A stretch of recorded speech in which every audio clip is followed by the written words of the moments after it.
Call cut ചെയ്ത് കുറച്ച് സമയം കൂടി ഗിരി അങ്ങനെ തന്നെ നിന്നു. മനസ്സിൽ കണക്കുകൾ കൂട്ടിക്കൊണ്ട്. ഈ ലോഡിൽ സാധനം പോയാൽ കയ്യിൽ വരുന്നത് ലക്ഷങ്ങളാണ്. എന്തുകൊണ്ടും മലോഷി വിളിച്ചപ്പോൾ പോരാൻ തോന്നി നന്നായി. ഇല്ലെങ്കിൽ ഇതുപോലൊരു ചാൻസ് ഒത്തു കിട്ടുമോ? സ്വന്തം പോലെ നടത്തിക്കാൻ പറ്റുന്ന സ്ഥാപനം സ്വപ്നം കാണാൻ കഴിയുമോ? ഷാനു അവൻ എന്തെങ്കിലും കണ്ടുപിടിച്ചാൽ പിന്നെ ആകെ കുഴപ്പമാകും. ഷാനുവാണ് തൻ്റെ മുഖ്യ ശത്രു. ഇപ്പോൾ ഓരോന്നും ആലോചിച്ച് നിൽക്കുമ്പോഴാണ് മാനേജർ ഗോപി അവിടേക്ക് വന്നത്. ഗിരി സാറേ, ലോഡെല്ലാം റെഡിയാണ്. കുറച്ച് ചെമ്മീൻ കൂടി പാക്ക് ചെയ്താൽ മതി. ബാക്കിയെല്ലാം ശരിയായി. ഓർഡർ അനുസരിച്ച് എല്ലാം ഒതുക്കി വെച്ചിട്ടുണ്ട്. നാളെ ഇവിടുന്ന് ലോഡ് വന്നാൽ കണ്ടെയ്നർ നാളെ തന്നെ പുറപ്പെടും. പിന്നെ അലോഷി സാർ വരുന്നില്ലെന്നാണ് പറഞ്ഞത്. ഗിരി സാറിനോടെല്ലാം കൃത്യമായി നോക്കാൻ പറഞ്ഞിട്ടുണ്ട്. ഗോപി പറഞ്ഞപ്പോൾ ഗിരി ഒന്ന് ചിരിച്ചു. അതെല്ലാം ഞാൻ സെറ്റാക്കി വിട്ടേക്കാം. ഗോപി, ചെമ്മീൻ കൂടി പെട്ടെന്ന് പാക്ക് ചെയ്ത് വെക്ക്. പിന്നെ ക്വാളിറ്റി ചെക്ക് ചെയ്യാൻ മറക്കരുത്. ഒരൈറ്റം പോലും തിരിച്ചു വരാൻ പാടില്ല. എനിക്ക് അത്യാവശ്യമായി ഒരിടം വരെ പോകാനുണ്ട്. അലോഷി വിളിച്ചാൽ ഞാൻ ഗോഡൗണിലുണ്ടെന്ന് പറഞ്ഞാൽ മതി. ഇല്ലെങ്കിൽ പിന്നെ അവനാകെ ടെൻഷനാകും. ഗോപി തലയാട്ടി. എന്തോ കള്ളത്തരം മറച്ചു പിടിക്കാൻ ശ്രമിക്കുന്നത് പോലെ തോന്നി അയാൾക്ക്. എന്നാലും അലോഷി സാറിൻ്റെ ബെസ്റ്റ് ഫ്രണ്ട് ആയതുകൊണ്ടൊന്നും പറയാൻ കഴിയില്ല. എല്ലാം തൻ്റെ വെറും സംശയം മാത്രമായിരിക്കും. ഗോപി ഗോഡൗണിലേക്ക് തിരിച്ചുപോയി. ലോഡ് കയറ്റി വിട്ടതിന് ശേഷം മലോഷി അച്ചാർ കമ്പനിയിൽ അക്കൗണ്ട് നോക്കുകയായിരുന്നു. പതിവില്ലാത്ത വിധം എന്തോ മനസ്സിലൊരു ഭാരം പോലെ. ഇടം കണ്ണു തോടിക്കുന്നു. ഒരപകടം വരുന്ന പോലെ. എപ്പോഴൊക്കെ തൻ്റെ മനസ്സ് അസ്വസ്ഥമായിട്ടുണ്ടോ അപ്പോഴൊക്കെ എന്തെങ്കിലും ദുർവാർത്ത തന്നെ തേടി വന്നിട്ടുമുണ്ട്. ഇനി എന്താണാവോ? വല്യപ്പച്ചൻ എന്തെങ്കിലും? മനസ്സിൽ വല്യപ്പച്ചൻ്റെ മുഖം തെളിഞ്ഞതും ഫോൺ എടുത്ത് നെല്ലിക്കാട്ടിലേക്ക് വിളിച്ചു അലോഷി. സൂസി അമ്മച്ചിയാണ് ഫോൺ എടുത്തത്. അമ്മച്ചി, അവിടെ എന്തെങ്കിലും പ്രശ്നമുണ്ടോ? അമ്മച്ചി ഫോൺ എടുത്ത ഉടനെ അലോഷി ചോദിച്ചു. ഇല്ല മോനെ, എന്തു പറ്റി? അമ്മച്ചി ചോദിച്ചു. അല്ല, ഒന്നുമില്ല. എനിക്കെന്തോ. വല്യപ്പച്ചൻ എന്തു ചെയ്യും? അപ്പച്ചനെ ഉറങ്ങിയാണ്. നിനക്കറിയാലോ, ഉച്ചയോട് കഴിഞ്ഞാൽ ഒരു മയക്കം. അമ്മച്ചി അതെ. പിന്നെ ചാരുമോൾക്ക് എന്തോ ഒരു ചെറിയ വയറുവേദന. അവർ ചെക്ക് ചെയ്തു. കുഴപ്പമൊന്നുമില്ലെന്ന് പറഞ്ഞ് ഫോൺ വന്നിരുന്നു.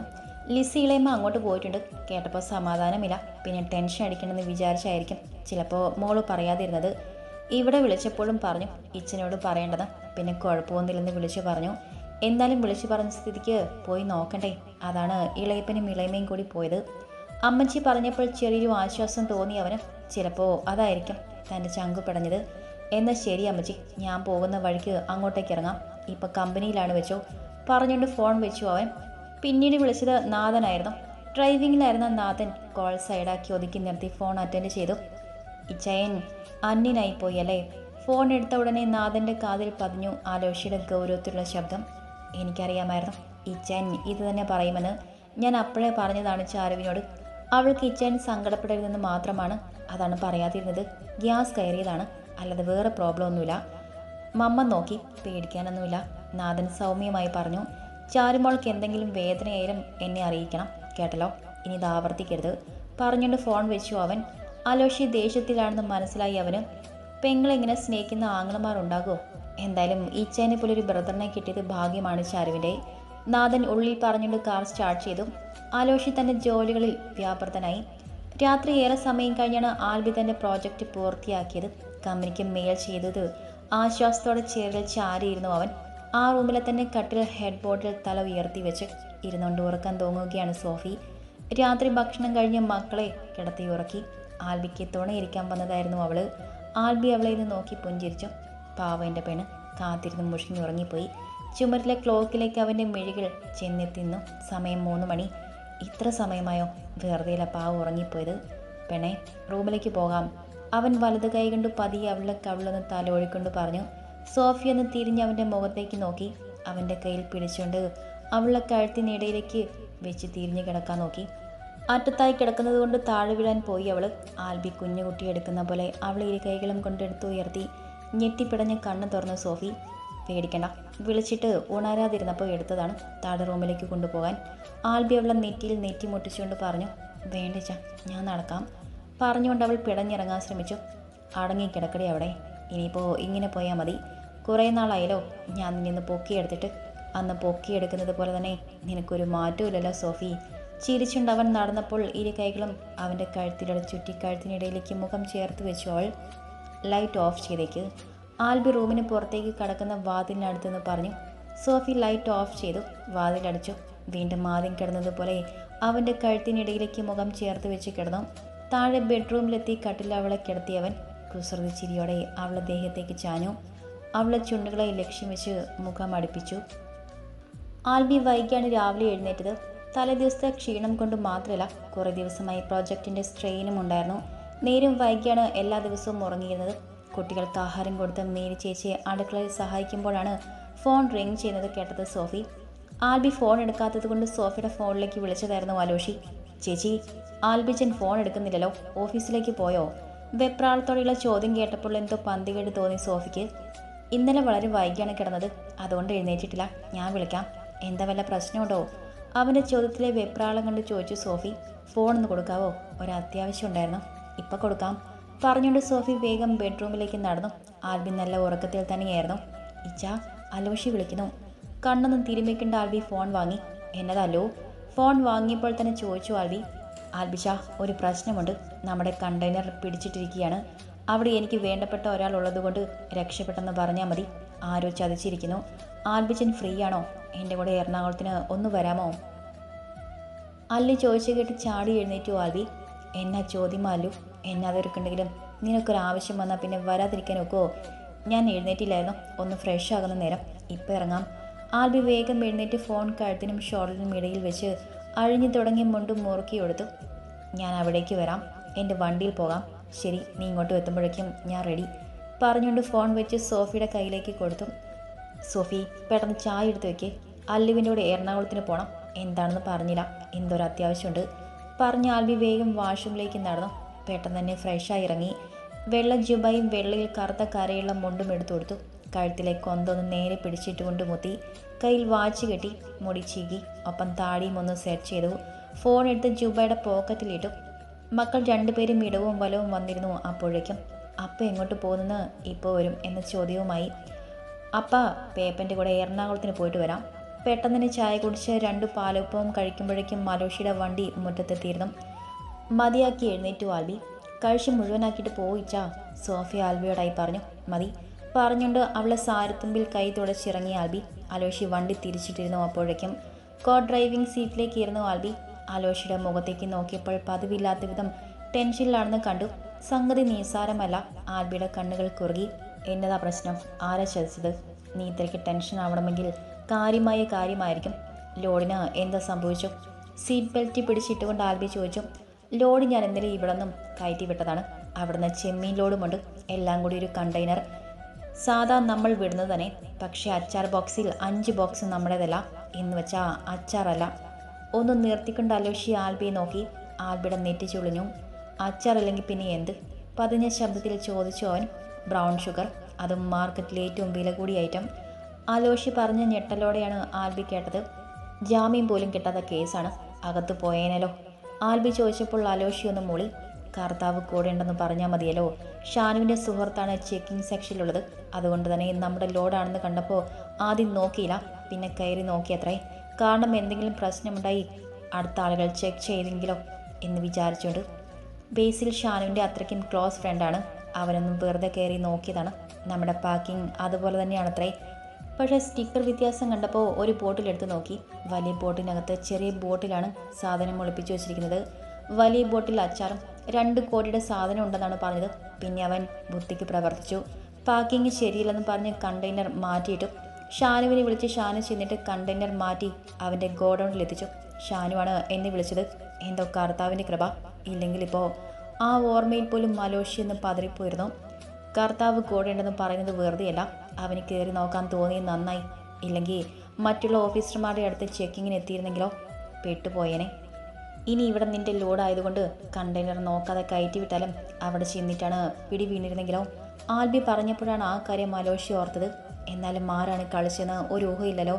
സമാധാനമായി ചെന്ന് അന്വേഷിക്കേണ്ടി വരും. എന്തായാലും കണ്ടെയ്നർ പോയിട്ടുണ്ടാകുമെന്നാണ് ചെയ്തിയാൾ ധരിച്ചിട്ടുണ്ടാവുക, അലോഷി പറഞ്ഞു.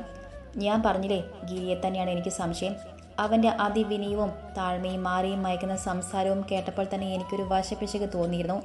അന്ന് നിൻ്റെ കൂടെ വന്നപ്പോൾ അവസരം അവൻ തന്നെയാകും മുതലെടുത്തിട്ടുണ്ടാവുക. ആൽബിക്ക് യാതൊരു സംശയവുമില്ലായിരുന്നു ആ കാര്യത്തിൽ.